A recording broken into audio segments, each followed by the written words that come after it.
વેરાવળમાં જુગારના અડ્ડા પર દરોડો પાડવા ગયેલી સ્ટેટ મોનિટરિંગ સેલ એટલે કે એસએમસીની ટીમ પર થયેલા હુમલાના કેસમાં હવે તપાસનો દોર વધુ તેજ બન્યો છે.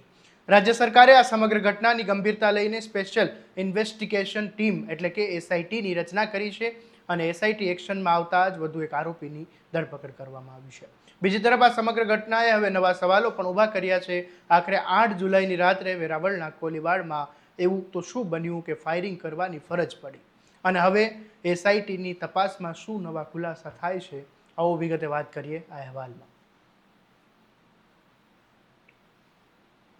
નમસ્કાર, હું છું આસિફ કાદરી અને સ્વમાન સાથે તમારું સ્વાગત છે. 8 જુલાઈની રાત્રે ગીર સોમનાથ જિલ્લાના વેરાવળ શહેરના કોલીવાડા વિસ્તારમાં સ્ટેટ મોનિટરિંગ સેલની ટીમ ગેરકાયદેસર જુગાર ક્લબ પર દરોડો પાડવા માટે પહોંચી હતી. દરોડા દરમિયાન પરિસ્થિતિ અચાનક બેકાબુ બની ગઈ. આરોપ છે કે જુગાર રમી રહેલા લોકો અને સ્થાનિક લોકોના ટોળાએ પોલીસની ટીમ પર હુમલો કર્યો હતો.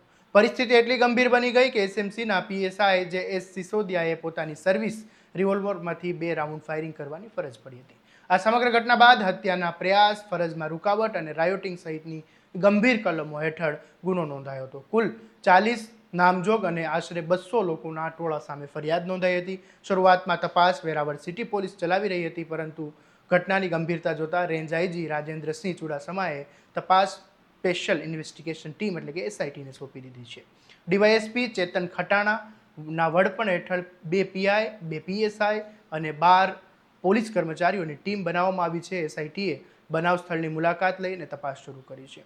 અત્યાર સુધીમાં જુગારના ગુનામાં 13 પોલીસ પર અને ગુમલામાં જે 22 સહિત કુલ 35 આરોપીઓ ઝડપાઈ ચૂક્યા છે અને હવે એસઆઈટીએ વધુ એક આરોપી હિરેન પંડિતની ધરપકડ કરી છે. તેના પર જુગાર રમવાનો તેમજ એસએમસીની ટીમ પર હુમલો કરવાનો આરોપ છે. તેની પૂછપરછના આધારે અન્ય આરોપીઓ સુધી પહોંચવા માટે પ્રયાસો કરવામાં આવી રહ્યા છે.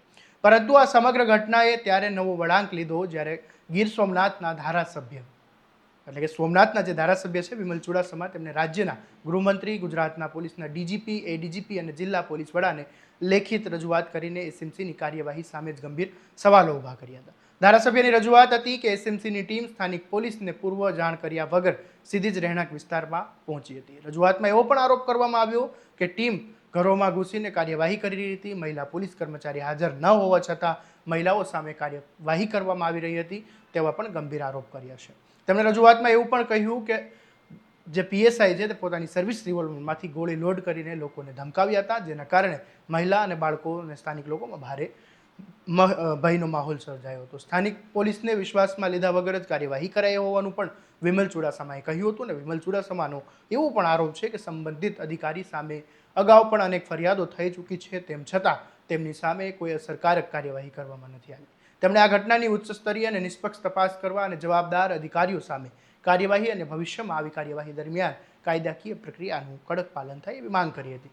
હવે આ સમગ્ર કેસમાં 2 અલગ અલગ મુદ્દા એક સાથે તપાસના કેન્દ્રમાં છે. એક તરફ પોલીસ પર થયેલા હુમલામાં સંડોવાયેલા આરોપીઓને કાયદાના કઠોળામાં લાવવાની કાર્યવાહી ચાલી રહી છે, તો બીજી તરફ એસએમસીની કાર્યવાહી કાયદાની મર્યાદામાં રહીને થઈ હતી કે નહીં તેની પણ માંગ ઉઠી છે.